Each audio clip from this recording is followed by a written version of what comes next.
Diterbitkannya Undang-Undang Harmonisasi Peraturan Perpajakan pada 2021 lalu menimbulkan banyak perubahan pada peraturan perpajakan. Salah satunya terkait ketentuan di dalam Undang-Undang Pajak Penghasilan mengenai masa manfaat aset untuk perhitungan penyusutan. Perubahan tersebut diatur khusus dalam Pasal 11 Ayat 6A Undang-Undang Pajak Penghasilan. Dalam rangka memberikan kepastian hukum, keadilan, dan kemudahan perhitungan penyusutan, pemerintah mengeluarkan peraturan pelaksana, yaitu PMK nomor 72 tahun 2023. Lalu, bagaimana ketentuan dan cara menghitung penyusutan sesuai PMK tersebut? Halo, saya Ufaira Zaida. Selamat datang di Pratama Academy.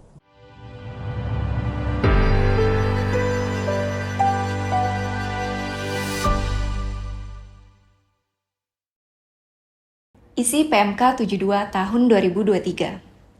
Singkatnya, PMK 72 tahun 2023 menjelaskan ketentuan terbaru mengenai penyusutan harta berwujud, penyusutan atas biaya perbaikan harta berwujud, penggantian asuransi, amortisasi harta tak berwujud, dan penyusutan harta berwujud dalam bidang usaha tertentu.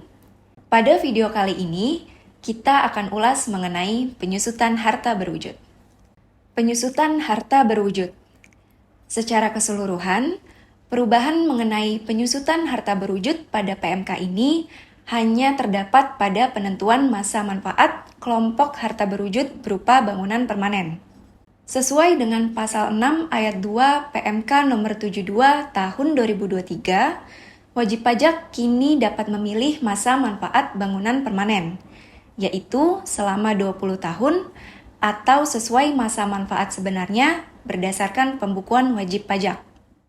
Berikut ini adalah contoh perhitungan penyusutan dengan masa manfaat aset lebih dari 20 tahun. Pada Januari 2017, PT Pratama membeli sebuah gedung pabrik senilai 1 miliar rupiah dengan masa manfaat 30 tahun berdasarkan pembukuan wajib pajak. Sesuai peraturan sebelumnya, PT Pratama harus melakukan penyusutan fiskal dengan masa manfaat 20 tahun dan tarif penyusutan sebesar 5% per tahunnya. Akan tetapi, dengan berlakunya PMK 72 tahun 2023, PT Pratama dapat memilih untuk menggunakan masa manfaat yang sebenarnya berdasarkan pembukuan WP yaitu 30 tahun dengan menyampaikan pemberitahuan kepada DJP terlebih dahulu. Dengan alasan tarif penyusutan yang lebih kecil dan masa manfaat yang lebih lama, PT Pratama memutuskan untuk mengganti perhitungan masa manfaat gedung pabriknya menjadi 30 tahun, sesuai pembukuan secara akuntansi mulai tahun 2022. Sesuai ketentuan lama, terhitung sejak 2017 sampai 2021 atau selama 5 tahun, PT Pratama telah melakukan penyusutan dengan metode garis lurus dan tarif 5% per tahun. Tarif 5% tersebut dikalikan dengan harga perolehan gedung, yaitu 1 miliar, sehingga didapatkan nilai sisa buku fiskal pada 1 Januari 2022 sebesar 750 juta rupiah. Sementara itu, sisa manfaat gedung pabrik adalah 25 tahun, yaitu 30 tahun dikurangi penyusutan selama 5 tahun sebelumnya.